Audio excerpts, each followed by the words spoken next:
G'day, it's Clive Rocksinger here. I've just discovered some very interesting stuff, and I think I might have an idea what's going on with all of this digital stuff. Now, the first thing I found out was that Jacar chips don't operate on 5 volt. From what I just looked at the data sheets, they operate on 7 volt. Now, the triggers are 5 volt, which is your inputs and your outputs to your gates. So, that was one of the reasons I built this high current breadboard, because when I started trying to build the power supply, when I did BEC, we built a power supply. And that power supply, when I started working out the voltages at BCC, they were all quite high voltages that were actually beyond the threshold of the test board. That was why I started building this high current board that could handle higher wattages, because I found that the little breadboards will only work with the circuit. It doesn't work with your VCC. So to have an input of 7 volt, you've got to have quite a substantial input voltage. And I noticed the thing that gave me the idea was the fact that one of the digital circuits, the guy had it wired up through a voltage regulator, but he had a 9 volt battery on it, and that's when I twigged. So this is what you need. This is going to knock out about 10.5 volt, but I think this is 12 volt setup. The batteries are probably a little bit flat. These are rechargeables. I get them from Coles real cheap. I can't remember how much they are, but they're not very much. You buy them in the electronic shops, they charge you, they're exorbitant. Now the trick is with this is you've got to put it through a voltage divider. Now voltage dividers aren't complicated. All it is just a few resistors in series, and you get a different voltage drop. The current is constant, so the voltage changes.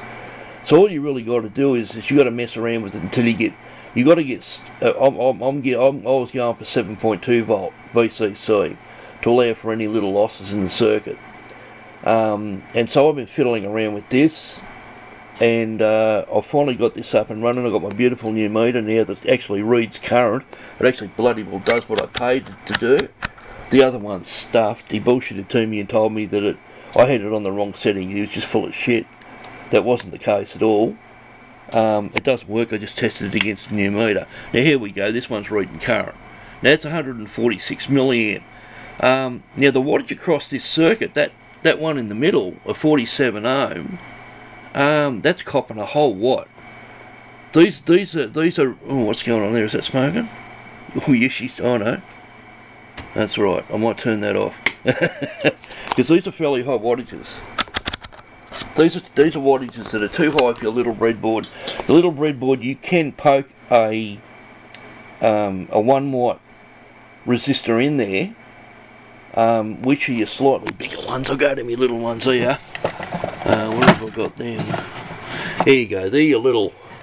These are your 1 watters. These are the ones I like to use. I don't like using little quarter watters. I always like big beefy wattage. These are your 1 watters. Now that will work on your board, but when you're experimenting, you're shooting 12 volt into it, and you're getting wattages, they're going to fry your little breadboard. And that's the whole idea. So they tell you this 5 volt bullshit to suck you into thinking that you're only dealing with low voltages and currents.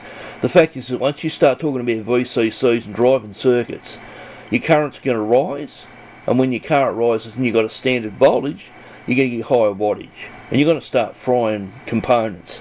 I mean, even with the stuff that I've been using, I've got a little. Where is it? This is a bloody mess I haven't cleaned up. This is where's my input wires?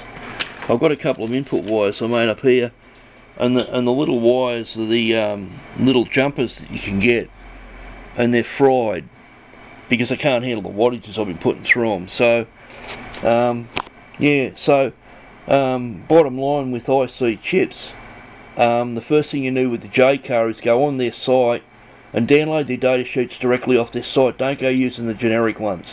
That was my mistake, and don't go reading their bloody videos because they're wankers. And number 2 that you need to keep an eye out for, and I didn't even know this myself, and I was drawing them all up.